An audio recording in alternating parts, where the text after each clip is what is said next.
world of cable news screaming and social media echo chambers, it's easy to lose the signal in the noise. Every day, policy is debated, votes are cast, and your tax dollars are spent. We cut through the headlines to bring you the critical context you need, focusing on what's really going on in news and politics. Welcome to the Analytical Iowan Podcast. This is your daily dose of fact-driven politics. Let's analyze today's news. Here's Eric. We are back here on the Analytical Iowan Podcast. It is Monday, October 20th, and we got the start of another big week. Now, we are heading into the 20th day of this government shutdown. Doesn't look like there's an end in sight.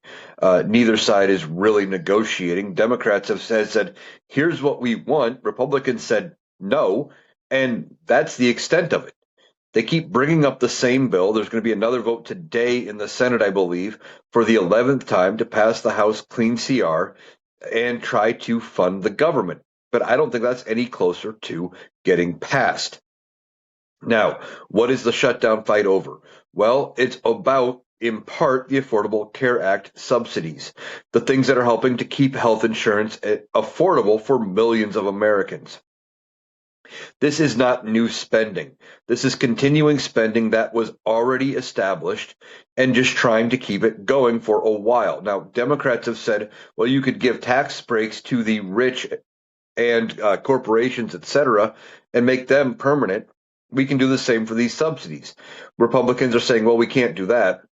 But then they haven't come back with a counteroffer. Now, if they were serious about negotiating, serious about governing, and trying to do what is right for the American people, they would turn around and they would, make an offer. They would say, okay, well, we can do 5 years, we could do 3 years, we could do 10, something.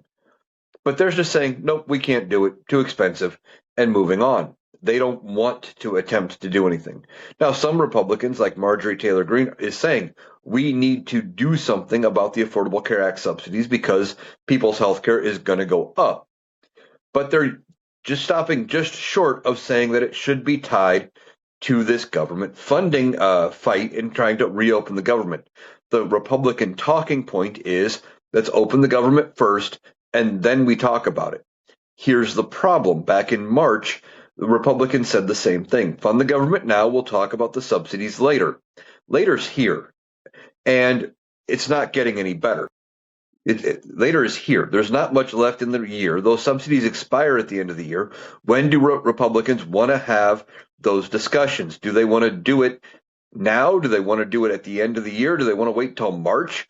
When is later going to come? Or are they just going to keep saying later? Is this like Donald Trump and his health care plan that was supposed to be coming in 2 weeks that we are still waiting for 4+ years later?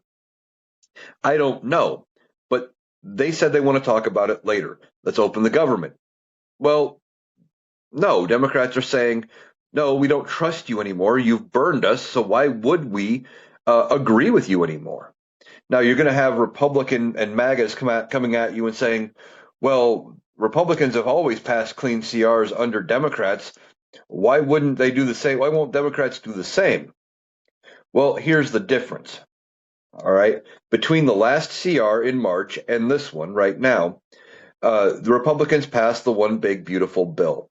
They cut a ton of funding for a lot of programs, including Medicaid, which is going to be cut by over $1 trillion or right around $1 trillion over 10 years. And then they cut a bunch of other programs in that rescissions package because Donald Trump wanted to defund PBS and NPR because they, put the truth out there and it makes Donald Trump look bad. So he thinks that they're just against him, etc. And Democrats are like, well, we trusted you to pass a CR in March, and then you turn around and you pass all these spending cuts after we negotiated in good faith for what the spending was going to be.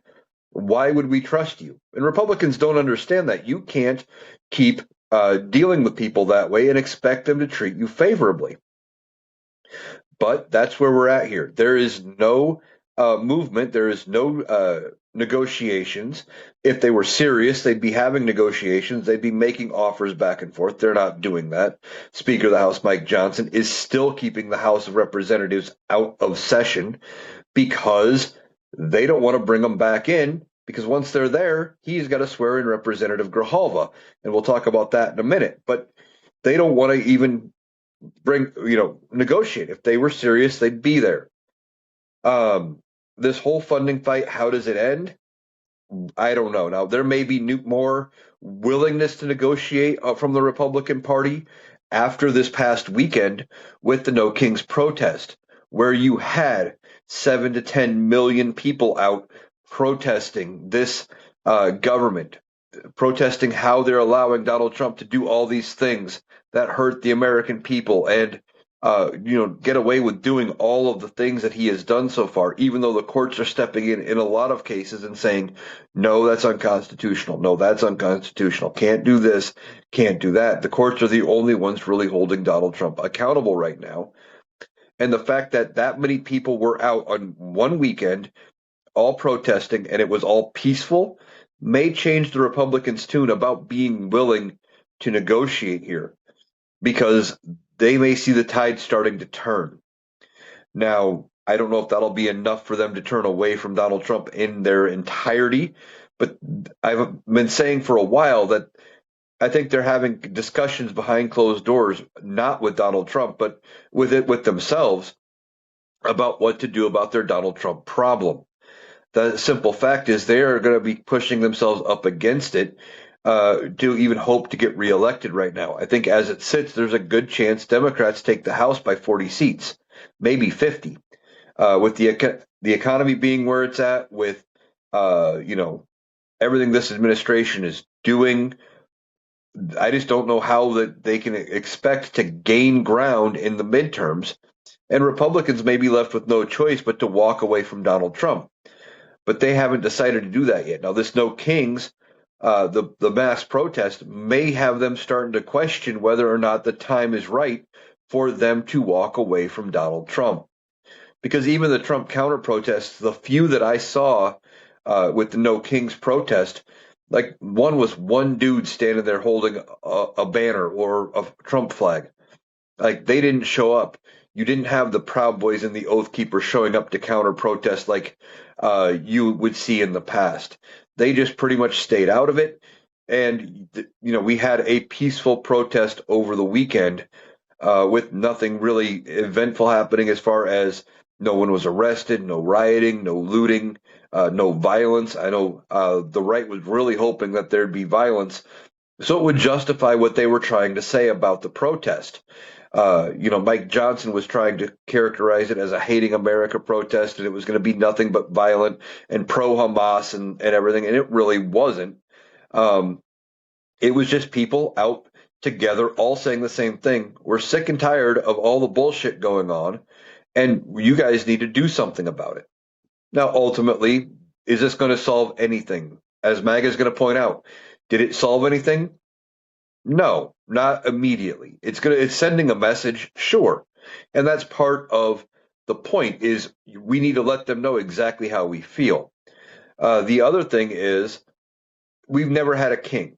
Okay, so their whole point of this, well, it's no kings. We still don't have a king. So what were you accomplishing? We're sending a message that we don't like the things Donald Trump is doing, where he is trying to set himself up to be a king. Why? Because he issues all these executive orders like they're divine decrees or they're royal decrees, and he doesn't think he should be able to be checked. He thinks the court shouldn't be able to tell him, no, that's not legal. He thinks because he says it, it should just happen. And that's not how our country has ever worked. When Joe Biden would issue, an executive order, and when the courts would strike it down, did he find other ways to maybe do what he was trying to do? Yes. But that's different. That's not, trying to say, well, I'm a king and you should let me do things the way I want regardless. All right. Now, with this Representative Grijalva, Mike Johnson is still refusing to swear her in. We've talked about it a lot. Why is he refusing to swear her in? Well, that's because she would be the 218th signature for the discharge petition for releasing the Epstein files. And with that, they would force a vote. And Republicans don't want to go on record having to vote either way on the Epstein files. Why? Well, Donald Trump is more than likely in the Epstein files. Based on everything we know, I would be surprised if he was not in there. In fact, if they come back and say his name's not mentioned at all, ever in there, and says, well, there's no evidence he even was, known to Jeffrey Epstein, I would say that they tampered with the files. It's that bad. But Donald Trump does not want the Epstein files released, despite running on a campaign promise of releasing them. Why did he run on a campaign of releasing the files? Because they had been saying for years that Democrats are the ones that do all of these horrible things to children. And now their voters want to see the proof. They want to believe it. They do believe it, and they want the proof so they can show the rest of us libtards, as they would call us, how bad the Democrats and how bad liberals really are toward children. That's it. That's what they want. Well, Donald Trump doesn't want them released. So if they go on record with this vote and they vote to release the Epstein files, Donald Trump has already said, you sign the discharge petition or vote to release the Epstein files, you are hostile to this administration. You're a rhino. You're this and you're that. They don't want to be attacked by Donald Trump, period. They're afraid of him turning his 30 to 35% of the Republican base against them and that they won't get reelected. But then you have the other side of it. They know if they go on the record and say and vote with Donald Trump to keep the files hidden, well, their voters are going to be pissed off, and they may not get reelected, or they may get primaried, or what have you. Republicans are between a rock and a hard place on this Epstein file, and they don't know what to do. They're twisting at every turn, trying to get away from it. And the fact is, they have 217 signatures on this discharge petition waiting to go. All they need is one more, and it would force a vote. That last signature would be Representative Grijalva, should she get sworn in. Now, we will see if Mike Johnson actually swears her in this week. He has been threatened to be sued by the state of Arizona and the attorney general for the state of Arizona, trying to force him to swear her in. Now, I don't know if the courts are going to actually be willing to step in here and force them to do anything, because, typically they like to leave the branches of government separate. Now, this would be something that would be considered an internal congressional matter and that they should handle it on their own. But, this is also a very weird circumstance where you have somebody who was sworn in and elected, and, it's now 4 weeks later. Now, Mike Johnson is trying to come up with any and every excuse, trying to come up with a standard, and he can't come up with anything to justify it. He's twisting it, and turning, trying to justify this. And I think he's ultimately also trying to hold on to his speakership.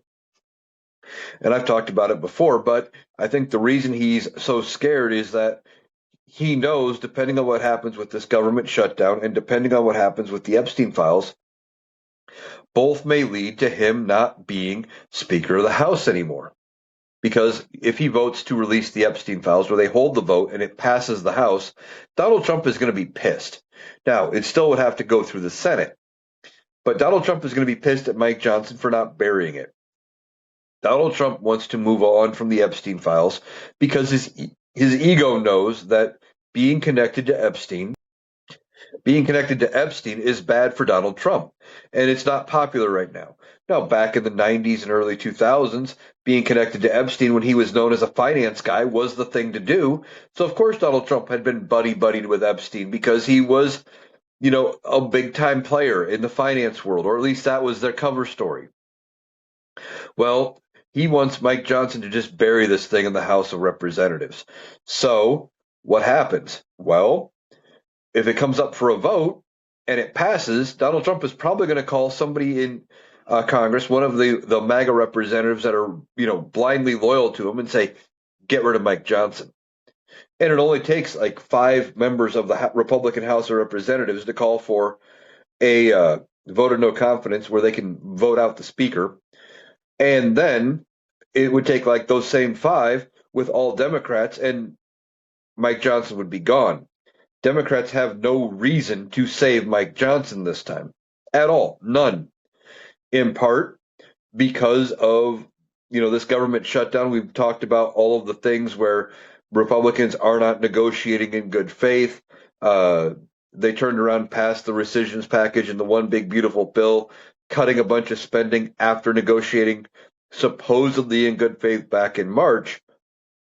Democrats have nothing to gain from keep being Speaker of the House Mike Johnson around, other than the fact that he's a fucking idiot. And, he is probably one of the worst speakers of the House they've ever had. Um, but they've got no reason to save him. And then you add in this Representative Grijalva situation. Again, they have no reason to save him. And then you have the other issue. You have the budget. You have the government funding deadline that we're dealing with, this government shutdown.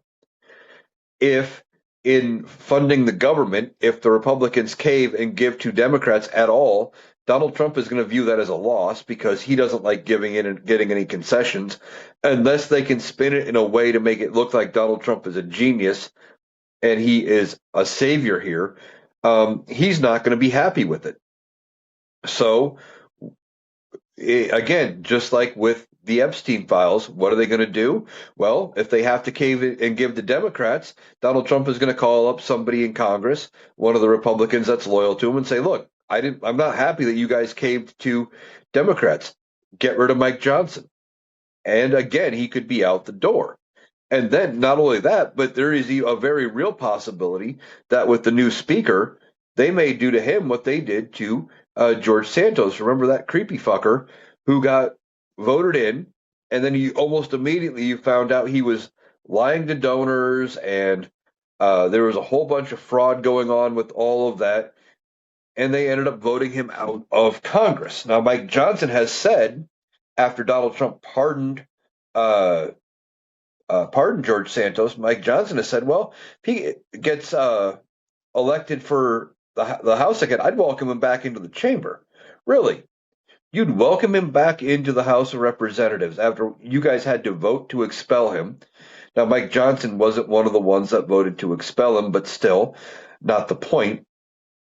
They had to vote to expel George Santos because of everything he did, because of the fraud, because of everything around his whole campaign. You found out that his campaign wasn't even, a bunch of what he told his voters wasn't even true. He said his mom died 9/11. Well, that wasn't true. She was alive and well. I don't remember which country it was, maybe Venezuela. I'm not sure. But she was alive and well, didn't die in 9/11. And then, he defrauded all of his voters by telling them different sob stories about why he needed money. There was some campaign finance issues where they couldn't prove where his initial funds came from because it didn't look like he made the amount of money he would have had when he said he initially deposited like 100 grand into his campaign funds. That money just appeared out of nowhere. They don't know where that came from, etc. Um, and then, of course, there's the other thing that Republicans hate right now, and there's pictures of George Santos in drag. So between all of it, Republicans don't like George Santos, or they shouldn't, because he defrauded them and everything. But Mike Johnson has no problem with any of it and says, well, if he gets elected back to the House, I'd bring him back in. I wouldn't hold it against him. I don't think that's ever going to happen. I don't think there's any chance George Santos ever gets elected to any office. His crimes are known. He's connected to Donald Trump. That stench is going to be on him forever. And he was not going to be able to rebrand and refigure himself out to get anywhere else when it comes to getting elected. Now, Donald Trump wants us to believe that he is a peacetime president or he is the man of peace and he deserves the Nobel Peace Prize. Except he doesn't know what peace is. He talks about sending troops into U.S. cities to go and round up Antifa, which he doesn't even realize isn't a real thing. He wants to use the military to crack down on protests and everything like that. Now, one of the things with this No Kings protest, we were all worried that he was going to send the National Guard in or he was going to try to declare the Insurrection Act or martial law or something. And what happened with No Kings? It didn't happen. He didn't declare martial law. He didn't do the Insurrection Act. He let the protest happen like he should, but now of course, he's ranting and raving about it. I'm sure his response is going to be amazing about how bad, he's going to be bashing everybody that went and everything. Leading up to it, he kept saying, "Well, no one's going to show up," and all of that. But he could have used it as an opportunity to try to, do the Insurrection Act or martial law or something. But I think somebody got in his ear and told him, if you do that, Donnie, you are done politically. That there's a good chance that you lose the Republican Party too. They don't want to see the military turned against civilians. And if you try doing that, you may leave the Republicans no choice but to walk away and to impeach and remove you. Now, that's a possibility in its entirety that somebody told him that, or they would have told him, "Hey, you look like a weak fool for doing it. You don't, you would hurt your image." If they could have gotten to him and explained to him how bad it would make him look or how weak it would make him look for doing that, that might be what ultimately led to him not doing anything. But Donald Trump only cares about his image and how he looks and how strong he appears, etc. He doesn't care about the rule of law or doing things the right way or doing anything like that. He only cares about being reactionary and making sure people think he's the tough guy. So part of me is surprised he didn't send out the military or try to. But then again, when you are talking about thousands of protests in all major U.S. cities, in all 50 states, etc., and there was over, I think, 300,000 people just in New York City alone, there's not enough members of the military for us to send to go do anything with crowds that big. So maybe that was how they talked him out of it, was just by convincing him that the numbers were against him for doing that. To just let them have their day and, you know, try to spin the narrative the next day. But one of the stories we were following with this No Kings protest was they closed part of I-5 in Southern California because they did a live fire exercise, and I thought that was never going to happen.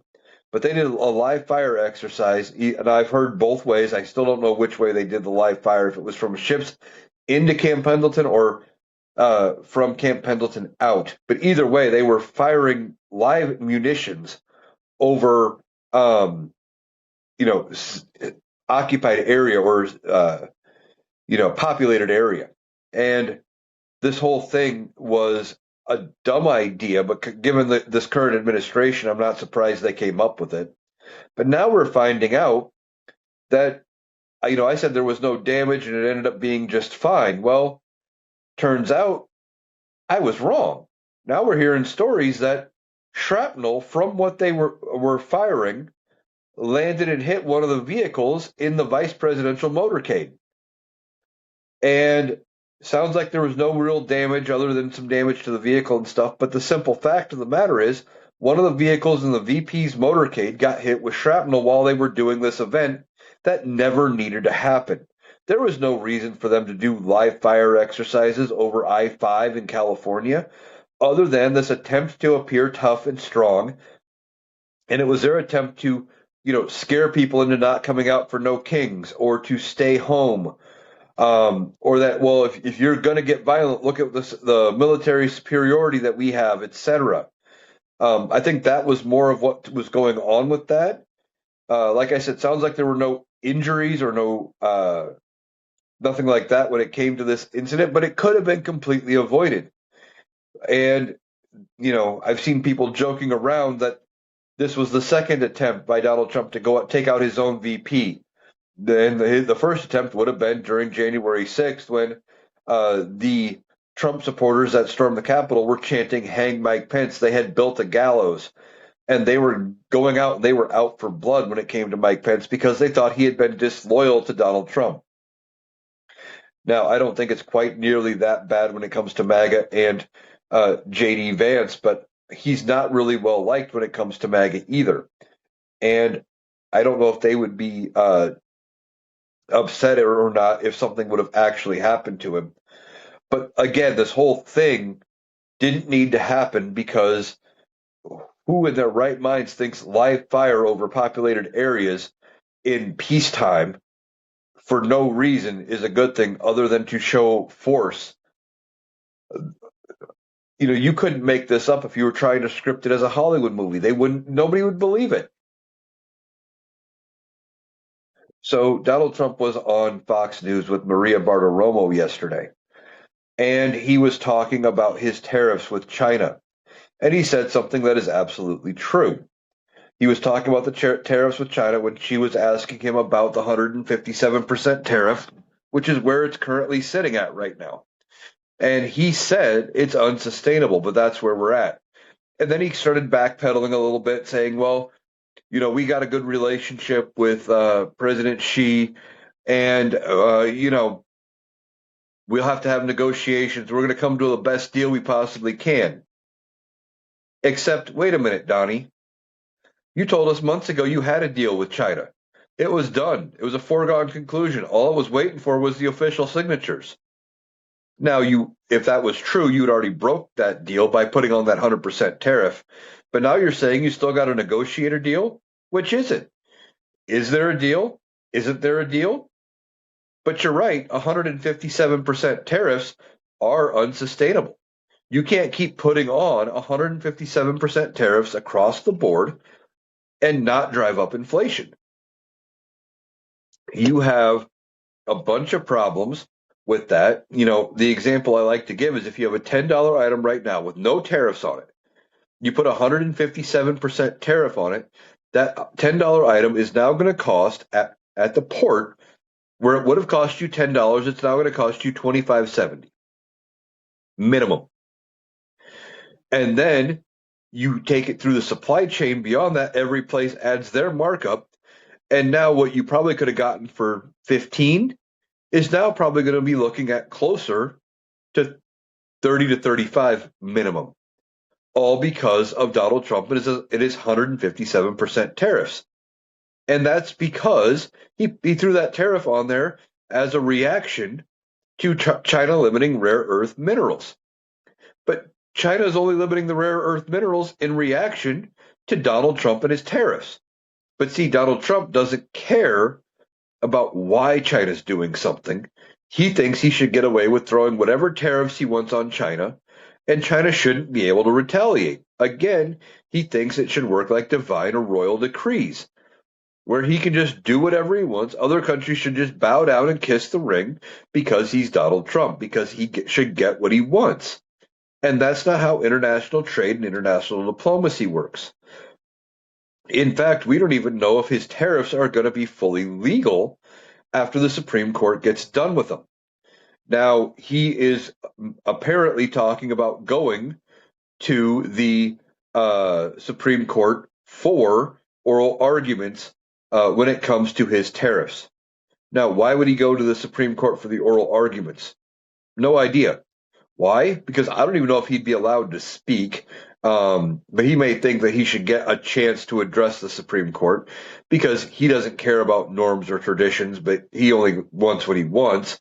No president has ever gone to oral arguments in front of the Supreme Court while they were president. Several had been before the Supreme Court as attorneys prior to becoming president, and former President Taft ultimately, after being president, ended up as Chief Justice of the Supreme Court. So he attended a lot of oral arguments after he was president. But typically, presidents don't show up. They let the DOJ do that. They let them have their oral arguments and they talk about what's going on. But Donald Trump wants to show up, or at least he's thinking about it. And I don't know if he's going to try to intimidate the Supreme Court to seeing it his way, or if he thinks he is such an elegant speaker that if they give him 5 minutes in front of the Supreme Court, he's going to, spin them in circles. In fact, I kind of hope he does go to the Supreme Court.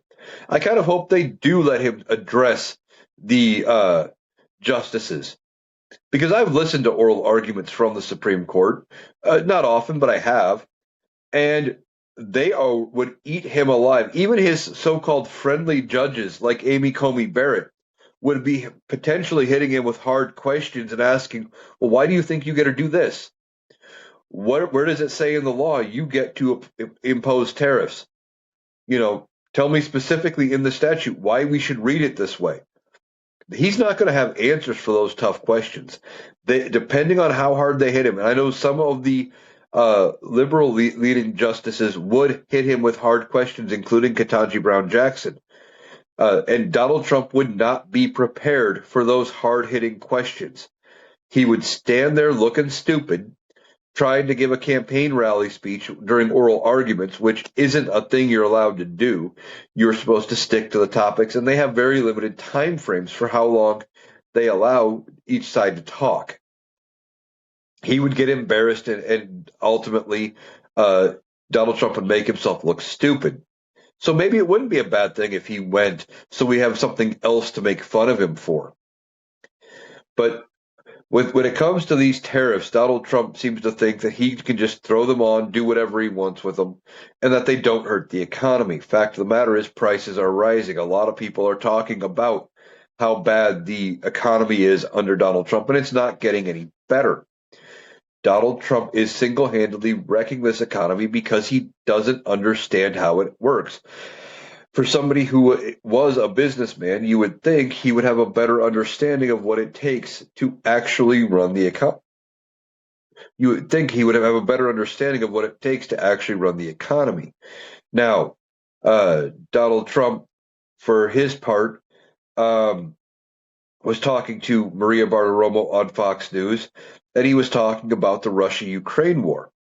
And he wants to end that war too, because again, he thinks that's going to make him eligible for the Nobel Peace Prize, and it might, depending on how that works. But if he doesn't tone down the rest of his rhetoric, talking about sending military and generals into U.S. cities, etc., bombing ships coming from Venezuela, even ending the Russia-Ukraine war would not get him eligible for the Nobel Peace Prize. But he is desperate to end this war that he said he could end in 24 hours after being elected. Well, we're coming up on the 1 year mark of him being elected, and the war's still going on. What happened to him ending it in 24 hours? Well, now he's flip-flopped again.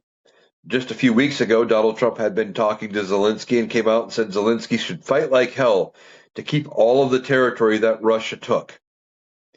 And now he was talking about the Russia-Ukraine war, and he's saying, well, no, Russia should get to keep all of the property it has seized in this war, that they should get to keep it because they've claimed it. Donald Trump is talking about the territory in the Ukraine like property, like it's a business deal. And it shouldn't be viewed as a business deal. This is war.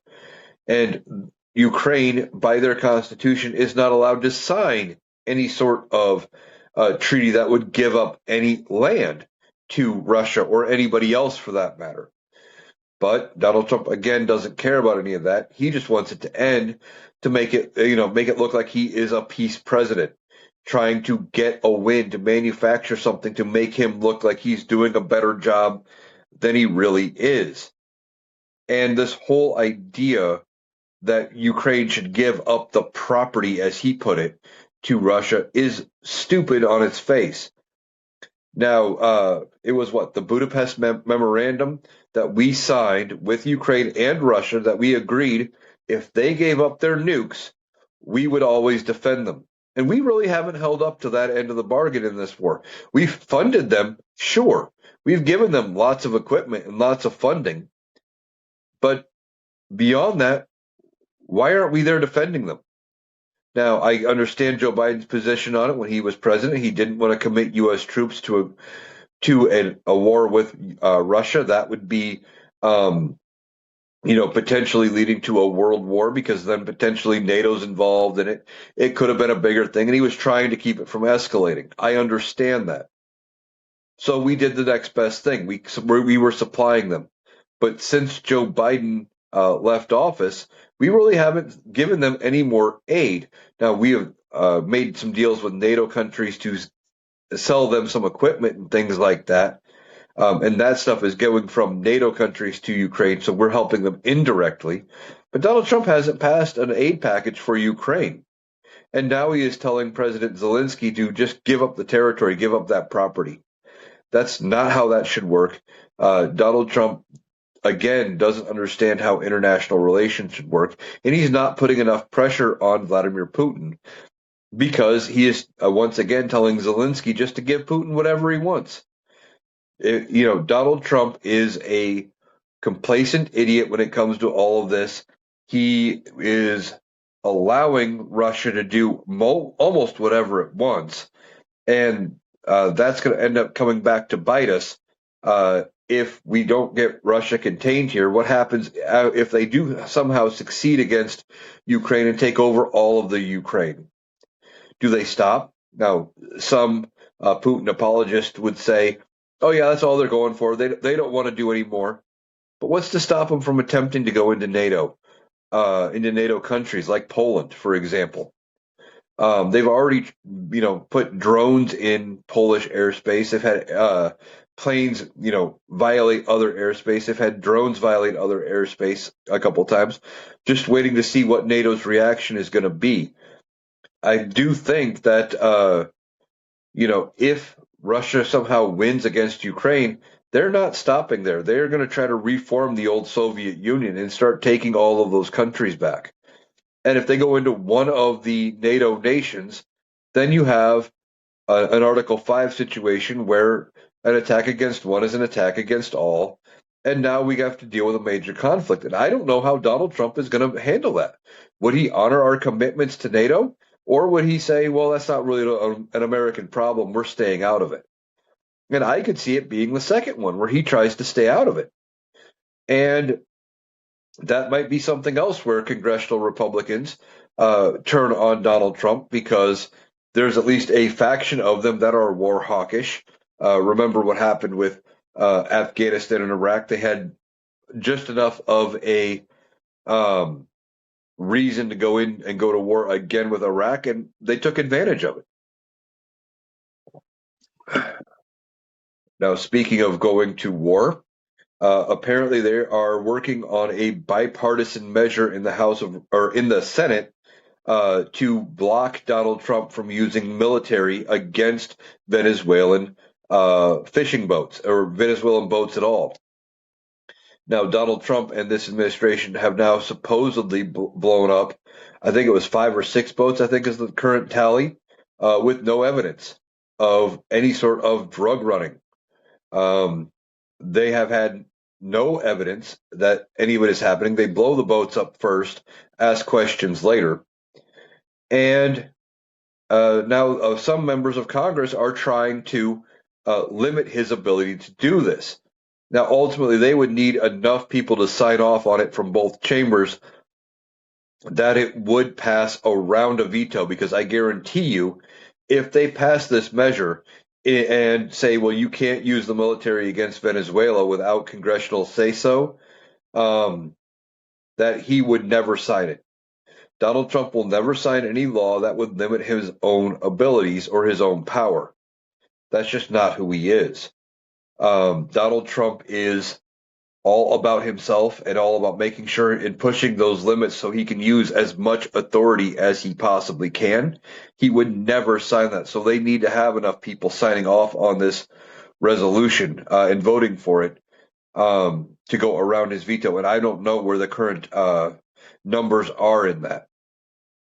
Now, looking ahead to 2028, there was a poll that came out, and the top two contenders for 2028 on the Republican side are J.D. Vance, and I think he only got in the 30 percentile range. Same with the next contender on this poll was Don Jr.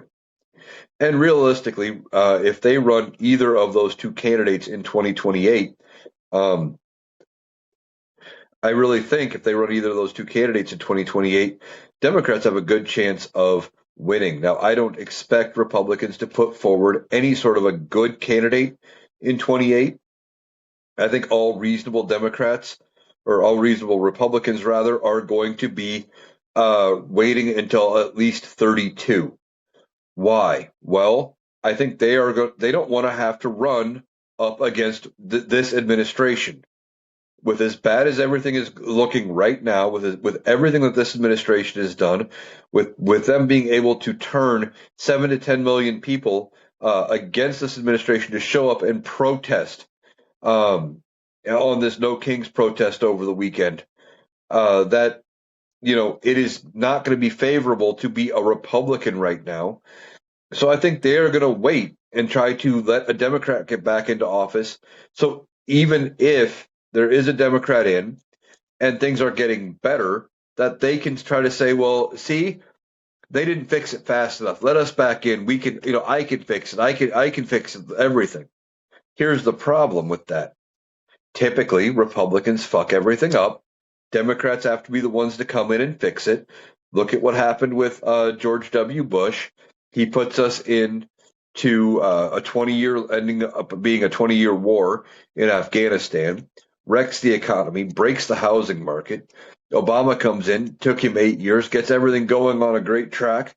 Donald Trump comes in, first couple of years leaves everything well enough alone, and then COVID hits, mishandles COVID completely, fucks it all up. Joe Biden comes in, gets everything fixed, gets everything starting to run smooth again, and Donald Trump comes back and in 10 months has fucked everything up and broken it all again. Reasonable Republicans aren't going to want to have to run after Donald Trump. So they may be sitting it out, trying to wait for 28. Now, is Don Jr. going to be the candidate? I don't think so. I think after Donald Trump is gone, and believe me, I think he will be gone before the end of his term. I don't think his health holds up until 2028. And even if he does somehow make it by his health, I don't think he is going to be uh, in any way, shape, or form able to run for a third term. Now, legally, he is not allowed a third term. There are some people suggesting that he may try to go to the Supreme Court to get them to allow him to run for a third term by granting some kind of special logic behind it that's saying, like, well, since it was non-consecutive terms, he can run for an additional term or something. Here's the thing. If they try to say that the 22nd Amendment that says you're limited to 2 terms or 10 years says, well, you could have up to 2 terms at a time and not be consecutive. And I don't know why he would come back and run, but a lot of people are saying Barack Obama should come back and run against Donald Trump. And I believe if he would run, that Obama would end up, blowing out Donald Trump. It wouldn't even be close. It would definitely be a landslide, even though there are other more qualified candidates on the Democratic side of the aisle.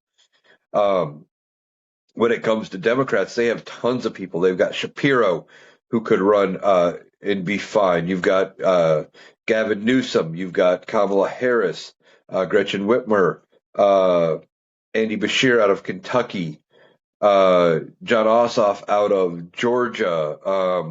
Was it Roy Cooper in one of the Carolinas? North Carolina, I think. But there's tons of people on the Democratic side. They've got a deep bench. Republicans really don't. They've got a few normal-minded Republicans that might be able to make a run for it in 28. Looking at Brian Kemp out of Georgia might be one. Chris Christie might make another run for it. But again, I think they're all going to wait and see how it shakes out and go in 32 rather than running in 28, because they don't want to have to go up after this shit show that is this current administration. Now, so we had 7 to 10 million people out in the street over the weekend protesting this administration, saying how disliked this administration is and how they hate everything that's going on. Well, in the last couple of days, this administration did something else. They launched the official White House Blue Sky page. And for those of you that don't know, Blue Sky was the left-wing alternative to Twitter. They started it after Elon Musk bought Twitter and started changing a bunch of things about the Twitter platform. And with that, People didn't like Twitter anymore. They were afraid that Elon Musk was going to make Twitter much like Truth Social, and it was going to be a haven for right-wing people. And I'm hearing from some people that use Twitter way more than I ever did, that it is becoming just that. That it is becoming more of a safe space, or is a safe space for those on the right. So everybody shifted over to Blue Sky. Well, they opened the official White House Twitter page or Blue Sky page over the last couple days. And what happened? Based on a couple articles I've read, that page has now become the second most blocked web page on Twitter, or the second most blocked account anyway. And what is the first one? Well, JD Vance. Something like 92,000 people have already blocked the White House page. And where they get their information from, according to this article, apparently there is a service that actually tracks that kind of stuff. I didn't even know that was possible, but apparently it is. But 92,000 people supposedly have already blocked the White House Blue Sky page. I mean, that's kind of sending a message similar to what we sent with No Kings. They come out and they try to get over there onto Blue Sky. Now, I'm guessing some of the reasons people are blocking the White House page is that way they don't get tracked by the White House if they're trying to look for people that they want to deem Antifa, or that they want to deem a threat to this country or to Donald Trump or whatever. They're grasping at straws, trying to find ways to go after people who don't like this administration, because according to Donald Trump, you should never be able to say anything negative about him, because he thinks everyone should love him as much as he loves himself. And of course, we know that's not just true. Donald Trump is, desperate. I don't even know if it was his idea to launch this White House Blue Sky page, or if it was just something that they determined was time to do. But I'm not surprised that it ends up getting blocked. I mean, just like what happened with them launching the official White House TikTok page. And I know a lot of people that blocked it right off the bat. I was one of them.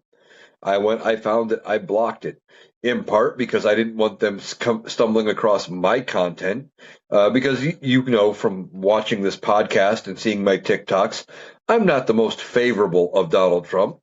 I call it like it is, and he doesn't know what the fuck he's doing. He doesn't know fuck all about fuck all. And I figured it was just better if I blocked them for now and deal with it later. Now, ultimately, when a Democrat gets back into office, or a reasonable Republican, I would have no problem unblocking, the White House Twitter page and the White House Blue Sky page, etc. But right now, with this current atmosphere and this current climate, I don't blame people for wanting to block the White House Blue Sky page, etc.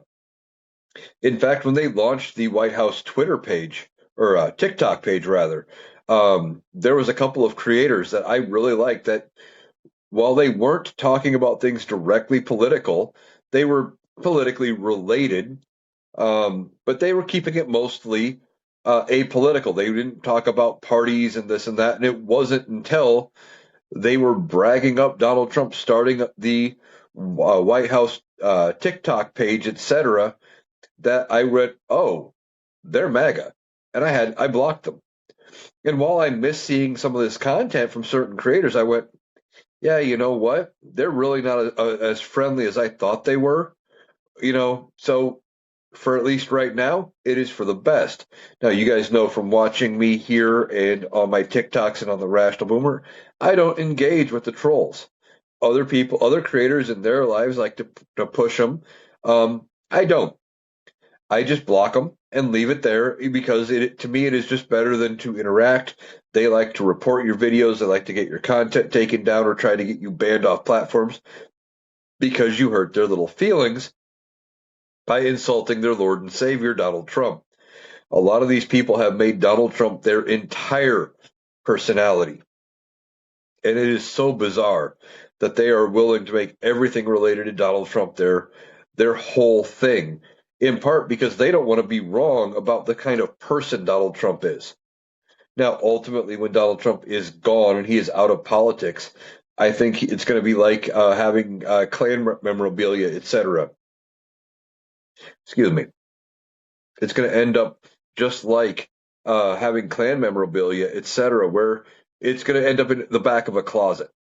It's going to end up to where you're going to be cleaning out Grandpa's closet or Grandma's closet when they go to the nursing home or they pass on or whatever, and you're going to find MAGA merch and Trump merch, etc., if they haven't gotten rid of it, and you're going to be shocked to find out that they ever were MAGA, that they are going to end up going and burying the fact that they ever were. They're going to try to rebrand themselves as moderate, reasonable Republicans. Donald Trump made it okay for them to be their worst selves, and once that's gone and that cover is gone, they're going to go back to being, hidden about the type of people they really are, and they're not going to want everyone to know what really goes on as far as what they think and how they act, etc. So Donald Trump has been their entire personality, but when he's gone, what are they going to latch on to? Who knows? But I just don't think there's anybody besides Donald Trump that can captivate that kind of a cult. It's going to fizzle. They're going to walk away from him, and it's just not going to be popular to be a Trumper anymore.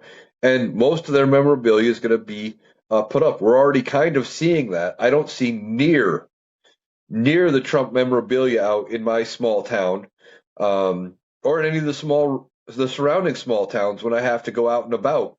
Um, Used to be you couldn't go down any street in this town here without seeing Trump signs. And even leading into the election last year, one of the things that gave me hope was that there were a lot of people that didn't have Trump signs in their yard that had down ballot race signs in their yard. Maybe think that, well, they didn't want to outwardly support Donald Trump. Maybe that had finally come to their senses and they just weren't supporting him anymore. They were going to vote on the right side, or at least not vote at all. But a lot of the Trump merchandise is already getting hidden away and put away.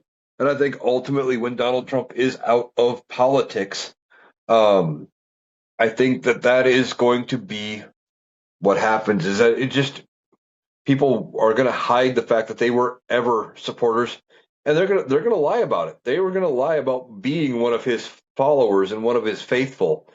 Um, by saying no, I never supported him, etc. You're going to have to do some digging in some cases to find out if they were actually Trumpers. Now, lastly, the FBI is leading an investigation. And Kash Patel says they're on top of it. Now, I don't believe that for a minute, because, well, it's Kash Patel and his FBI couldn't even catch the person who supposedly shot Charlie Kirk. That guy had to turn himself in, and they caught like three wrong people ahead of time and had no real leads when the actual shooter or alleged shooter turned himself in. But they're on the case of uh, something that happened in Miami over the weekend. And Donald Trump had to uh, quickly load onto Air Force One using uh, the smaller steps and try to go to get up in the air, because apparently the FBI or the Secret Service found a deer stand or a hunting stand um, outside the airport, and they're looking into it, because there was um, this hunting stand that had line of sight with Air Force One. And now we don't know whose stand it was. From what I have not heard that they have anybody in mind or that they have a suspect or anything. And of course, they are probably going to try to tie it into the No Kings protest, into the radical left lunatics like Donald Trump likes to call them. And none of that is going to be true. In fact, if you listen to them, they like to tell us that Republicans are the ones that own guns, that Democrats, oh, no Democrat owns a gun. No Democrat goes hunting or anything like that. So that would lead to believe, by their own admission, that it must be somebody on their side of the aisle. But we don't know who it is, and we won't until or when the FBI actually cracks this case. But uh, we'll have to see if they catch anybody. Now, I don't know if this was another attempted assassination attempt of Donald Trump, it wouldn't surprise me. Donald Trump has kept the tone of violence and violent rhetoric up, and that if people felt desperate enough that they might think that that is their only option of how to get things back to normal or to survive or whatever the case may be.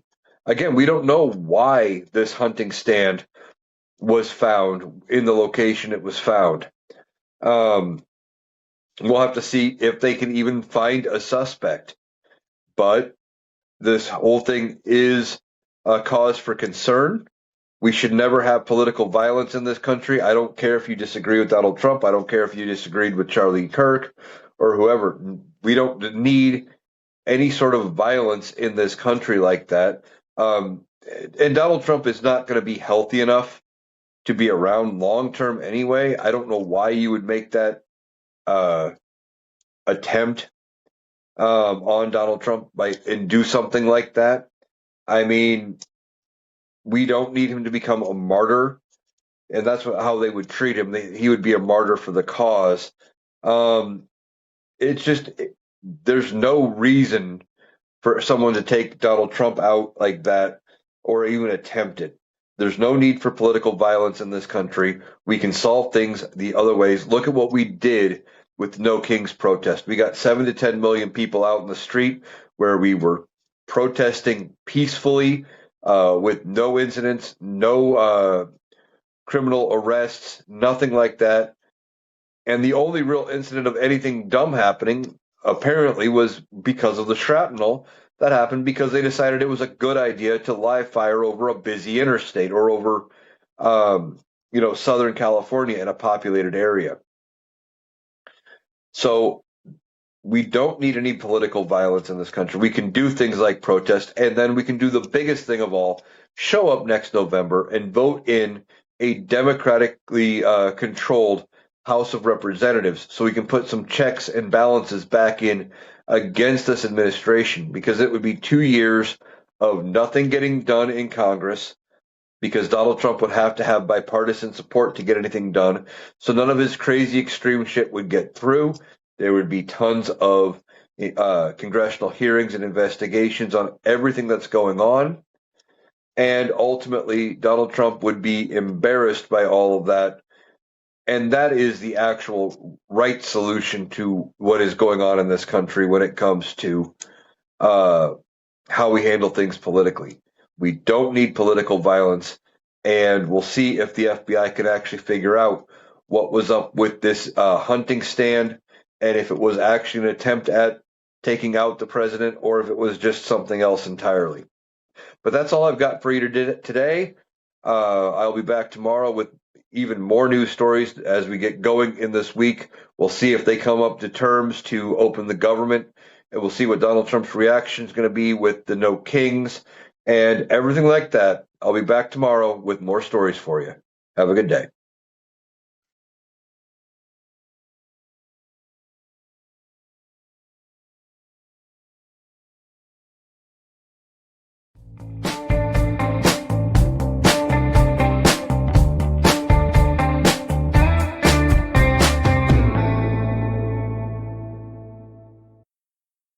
That was Eric. That does it for our analysis today. If you appreciated us cutting through the noise to get to the critical context, please make sure you're subscribed to the Analytical Iowan podcast on Spotify and YouTube. We'll be back tomorrow. Thanks for listening.